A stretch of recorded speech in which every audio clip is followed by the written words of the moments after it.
I watched Americanized yesterday. It was shockingly good. Oh, thank you. How did this story come to be?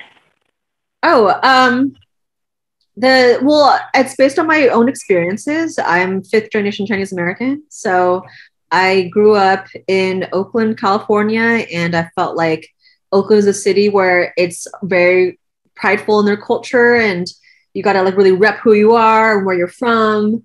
And I think as a Chinese American, I felt like I didn't really know like how to do that. And I think the only place that I can really kind of identify with is like the Oakland culture. So that's expressed in the film.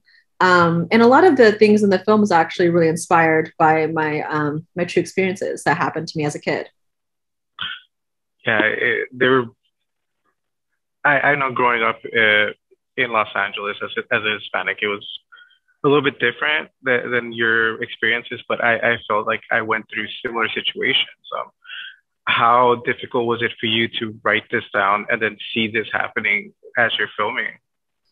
Oh, from the writing process to the filming process was really kind of a new experience for me. This is actually my first short film ever. I've only done like music videos or experimental films that have voiceover. So this is my first time directing dialogue.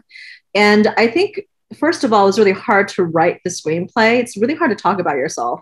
And I think like it took me so many drafts because I would constantly like feel defensive in a way because I couldn't embarrass the character and or make her feel bad. So I had to like learn to separate myself a little bit more. But the filming of it is something that's really exciting to see it kind of all come together. We had a really great cast and crew that worked really hard. We had a lot of local Oakland crew work on it and donate their time. So it was really like a labor of love between like a lot of people that really want to tell the story. How did the cast come to you? I mean, they did a fantastic job. I think they all embodied the characters that they were supposed to. And it felt like a slice of life. It didn't feel like actors portraying characters. How did those actors come to you? Oh, well, thank you so much. The speaking roles were casted by Claire Kuntz. And she, in the past, has worked on like a bunch of Marvel films and she does indie films on her own. And so she worked a lot in casting. So she has like a really great eye for what I'm looking for. And we're very close friends. Like we've known each other since we're like first starting out in the industry. So she really knows my personality. And so she put together cast lists of people who submitted tapes.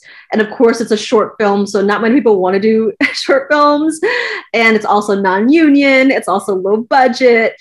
So I was like, oh man, I don't know who's going to want to work on this.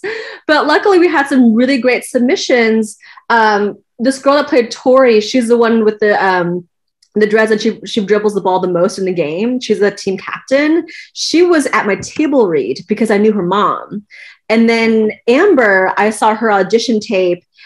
She submitted and she's the first tape I saw. And I'm like, there's no one else that can beat her. She felt exactly like girls who I grew up with. Like she's felt like warm, but stern, but still like in that loving way. And Terry actually auditioned for Denise, the mean girl. Because Terry is, Chinese American, speaks fluent Mandarin, does not play sports at all. So I loved their take on Denise so much that I knew I wanted to cast them in something, but I didn't know what it was going to be. And I was like, I guess like we could try to get them to read for the lead, but they don't play sports. So Terry read for the lead. We all really liked what they did with it, but now it's like, okay, can they throw a ball? Like, do they have any athletic ability at all? And we scoured through their Instagram. There's like one video of them throwing a football. And I was like, okay, I could see like a little bit of like athleticism there. So Terry got hired and she's like, for Denise? Like, no, for the lead. And so they're very, very confused. But I had to basically train them how to play basketball for 2 weeks before the shoot date. So it was quite the rush. But yeah, all the speaking roles were like very great submissions. Chow Mein is David. He's the guy with the blue hair. And he's a rapper in San Jose named, Charles Yan. David is played by Charles Yan, whose rapper name is Chow Mein.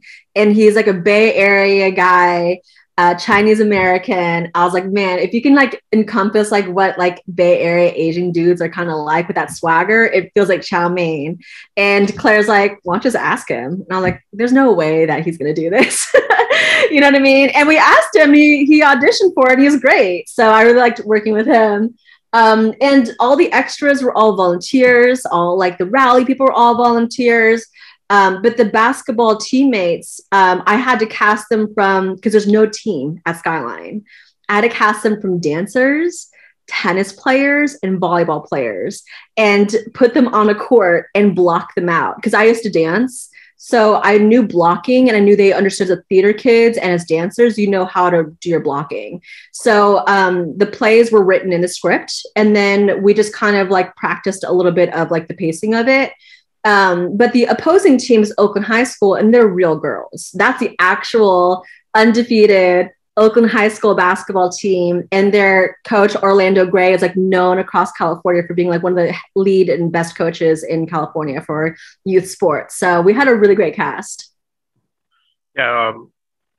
Once again, like this seems very timely. This seems like it's something that really speaks to the times right now. I mean, assimilation is something big for people of different cultures coming to America, but at the same time, they get criticized for assimilating too much like Aquafina has been as of recently.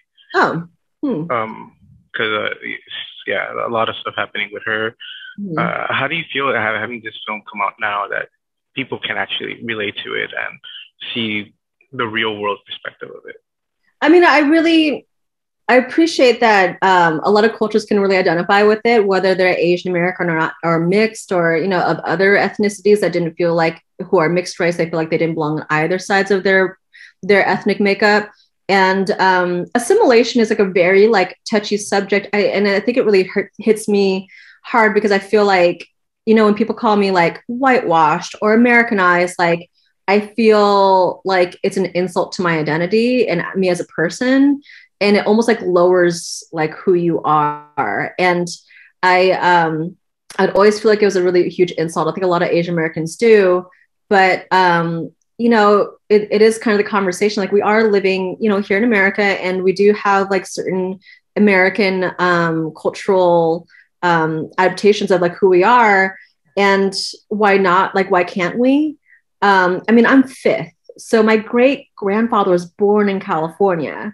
So to call me Americanized, it's like, well, I have a very long lineage in California and in America. So what did you want me to be? I've never been to China. I wish I could.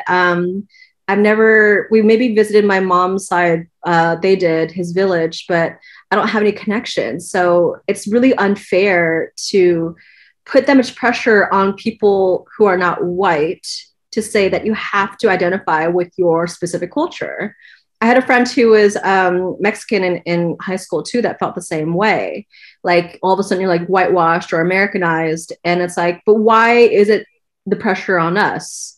And, you know, why can't we feel accepted? And so I felt not really accepted by the Asian kids at my school. That would really kind of like make me feel bad about myself. Whether they did it like, you know, overtly or just like, you know, in the background, I always kind of felt like not accepted by them. And that really hurt my feelings, because at the end of the day, any kid just wants to be accepted. And I guess my final question is, what does being Americanized mean to you? Being Americanized means to, like you said, assimilate into a culture. And the culture that I knew growing up was the Oakland culture. Like Oakland culture is diverse. It has great music. It has great like people. It's like a huge melting pot. And I think like that was the culture that I grew up in. That's not common in America. Like even in other cities across America, it's very either white or just like kind of diverse, but very segregated. But my friend groups like in high school were never all Asian. You know what I mean? It was all just like a mix of different people. And so when I think of my American identity, I just think of like this beautiful diversity. And that's kind of my interpretation of like how I feel about, you know, being American. But being Americanized is to me, the label of it, like a negative connotation and something that's a little bit of an insult. So I did it on purpose, labeled the film that way, but I also wanted to comment on like, what is American culture? Is it only the white culture that people are talking about, or like that you see of like wanting to be having blonde hair and blue eyes? Because that's not the culture that I grew up in, you know? Like, why can't it be like what the African American community contributed to American culture? Why can't that be called American culture? So I felt like it was important too to like talk about Oakland culture and how that culture is so different than a part of America that no one's really used to, and call that American culture, like a whole big diversity melting pot.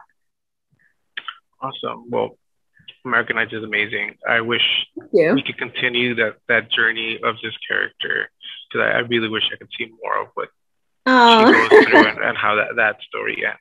Oh, thank you so much. Yeah, hopefully we'll get like a longer form version out there. I you know, I'm interested in developing it further. So yeah, we'll see what happens. Awesome. Thank you very much for your time, and I hope you have a great rest of your day. Of course. Well, thank you so much for having me.